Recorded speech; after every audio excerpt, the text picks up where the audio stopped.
ஓம் சாந்தி. 26/9/2025 வெள்ளிக்கிழமை. வாணி தரும் வசந்தம். இனிமையான குழந்தைகளே, நாம் ஸ்ரீமத் படி நமது சத்யுக சாம்ராஜ்யத்தை ஸ்தாபனை செய்து கொண்டிருக்கின்றோம் என்பது சதா இதே நினைவிருக்கட்டும். அப்போது அளவற்ற குஷி இருக்கும். யார் தவறுகள் செய்துவிட்டு தூய்மை இழந்த பிறகு வகுப்புக்கு வந்து அமர்ந்து கொள்கிறார்களோ அவர்களுக்கு ஞானம் ஜீரணம் ஆகாது. காமம் மகா சத்ரு என பகவான் சொல்லி உள்ளார் என்று அவர்கள் வாயினால் ஒருபோதும் மற்றவர்களுக்கு சொல்ல முடியாது. அவர்களுக்கு மனம் உள்ளுக்குள் அரித்து கொண்டே இருக்கும். அவர்கள் அசுர வம்சத்தினர் ஆகி விடுகின்றார்கள். யார் தந்தையை நினைவு செய்கின்றார்களோ அவர்கள் உயர்ந்த நிலை அடைகின்றார்கள். சத்தியமான சிவபாபா, சத்தியமான ஆசிரியர், சத்தியமான குருவாக இருக்கின்றார். சத்தியமானவர் அவர் ஒருவர்தான் இல்லையா? நமக்கு சத்தியமான சிவபாபா கிடைத்துள்ளார். ஸ்ரீமத் படி நடக்க வேண்டும். ஒன்று ஆத்மா அபிமானியாக ஆகுங்கள், மற்றது பாபாவை நினைவு செய்யுங்கள். எவ்வளோ நினைவு செய்வீர்களோ அவ்வளோ தனக்கு நன்மை செய்து கொள்வீர்கள். நீங்கள் மீண்டும் தங்களின் ராஜ்யத்தை ஸ்தாபனை செய்து கொண்டிருக்கின்றீர்கள். இதற்கு முன்பு கூட நமது ராஜதானி என்பது இருந்தது. இந்த புருஷோத்தம சங்கம யுகம் பற்றி குழந்தைகள் உங்களை தவிர வேறு யாருக்கும் தெரியாது. தெய்வீக குணங்களையும் தாரணை செய்ய வேண்டும். ஒருபோதும் தந்தையை மீறி எதிரான செயல்களில் ஈடுபடக்கூடாது. அநேக குழந்தைகள் தங்களை சேவாதாரி என புரிந்து கொண்டு அகங்காரத்திலும் வந்து விடுகின்றார்கள்.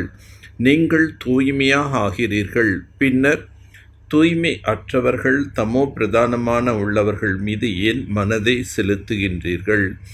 இந்த சுடுகாட்டின் மீது மனதை ஈடுபடுத்த வேண்டாம். நாமோ பாபாவிடமிருந்து ஆஸ்தி பெற்று கொண்டிருக்கின்றோம். பழைய உலகின் மீது மனதை ஈடுபடுத்துவது என்றால் நரகத்திற்கு செல்வதாகும். பாபா வந்து நரகத்திலிருந்து காப்பாற்றுகின்றார். பிறகு கூட நரகத்தின் பக்கம் ஏன் முகத்தை வைக்கின்றீர்கள்? நீங்கள் எவ்வளவுதான் படித்தாலும் அது ஒருபொழுதும் வீணாகாது.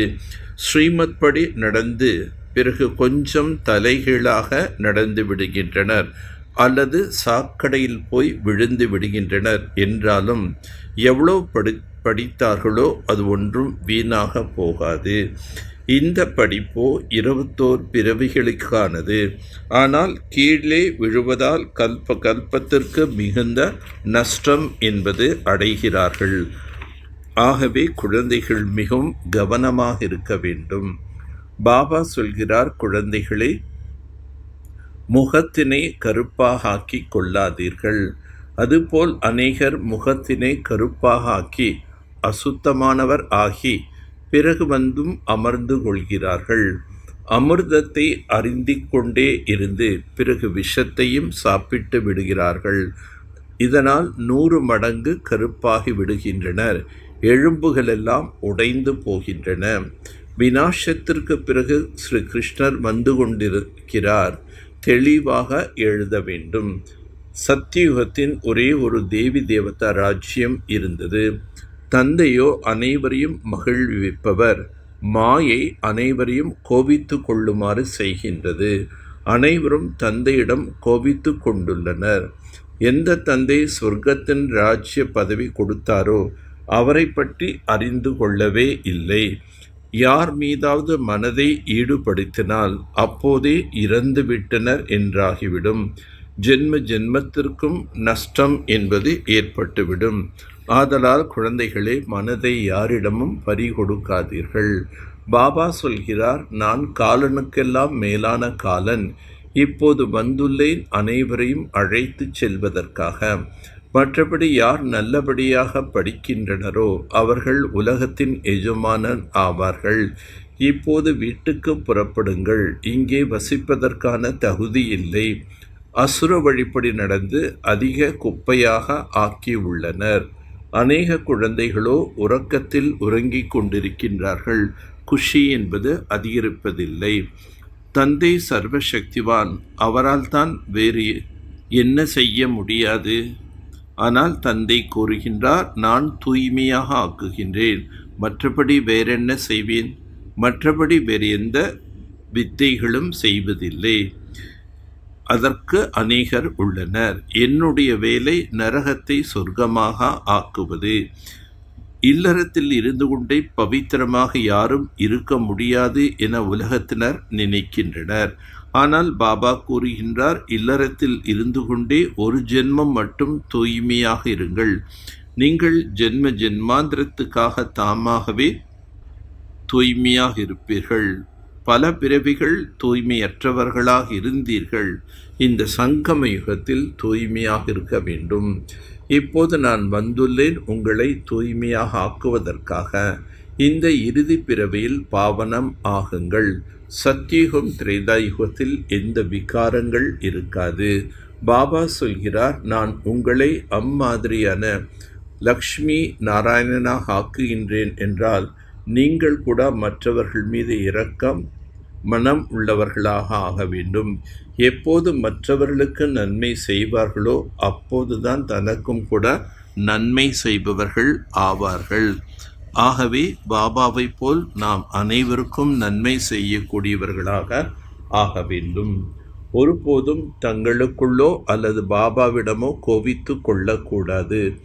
பாபா நம்மை மகிழ்விப்பதற்காக வந்துள்ளார்.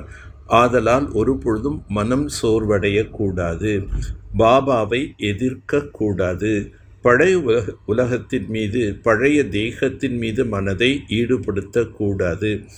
சத்தியமான தந்தை, சத்தியமான ஆசிரியர், சத்தியமான குருவிடம் உண்மையிலும் உண்மையானவர்களாக இருக்க வேண்டும். சதா ஒருவரின் ஸ்ரீமத் படி நடந்து ஆத்ம அபிமானி ஆக வேண்டும். தனது தபஸ்வியா சுரூபத்தின் மூலம் அனைவருக்கும் பிராப்தியின் அனுபவம் செய்விக்கக்கூடிய மாஸ்டர் விதாத்தா ஆகுக. எவ்வாறு சூரியன் உலகுக்கு வெளிச்சம் கொடுத்து அநேக அழியக்கூடிய பிராப்திகளின் அனுபவம் செய்விக்கின்றதோ, அவ்வாறு தபஸ்வி ஆத்மாக்களாகி நீங்களும் தங்களது தபஸ்வி சுரூபத்தின் மூலம் அனைவருக்கும் பிராப்தியின் கிரணங்களை அனுபவம் செய்ய வையுங்கள். இதற்காக முதலில் சேமிப்பு கணக்கை அதிகப்படுத்துங்கள். பிறகு சேமித்த பொக்கிஷங்களை மாஸ்டர் விதாத்தா ஆகி கொடுத்து கொண்டே செல்லுங்கள். தபஸ்வி மூர்த்தி என்றால் தபஸ்யாவின் மூலம் அமைதி சக்தியின் கிரணங்களை நாலாபுறங்களிலும் பரப்பும் அனுபவம் ஏற்பட வேண்டும். பணிவானவர் ஆகி அனைவருக்கும் மரியாதை கொடுத்து கொண்டே செல்லுங்கள். இதுதான் உண்மையான பர உபகாரி ஆகும். சமிகை இப்போது ஈடுபாடு என்னும் அக்னியை மூட்டி யோகத்தை ஜுவாலா ரூபமாக ஆக்குங்கள். இப்போது நன்றாக இருக்கின்றது என்று கூறுகின்றனர். ஆனால் நல்லவர்களாக ஆக வேண்டும் என்ற தூண்டுதல் கிடைக்கவில்லை. அதற்கு ஒரே ஒரு சாதனம்தான் இருக்கின்றது. குழுவாக இருந்து எரிமலை சுரூபமாக ஆகுங்கள். ஒவ்வொருவரும் கலங்கரை விளக்கமாக ஆகுங்கள். சேவாதாரியாக இருக்கின்றீர்கள், அன்பானவர்களாக இருக்கின்றீர்கள், ஒரே பலம் ஒரே நம்பிக்கை உடையவர்களாக இருக்கிறீர்கள். இவை அனைத்தும் சரியாகத்தான் இருக்கின்றது. ஆனால் மாஸ்டர் சர்வசக்திவான் நிலை மேடைக்கு வந்துவிட்டால் அனைவரும் உங்கள் முன் விட்டில் பூச்சி போன்று சுற்றி வருவார்கள். நல்லது. ஓம் சாந்தி, ஓம் சாந்தி, ஓம் சாந்தி.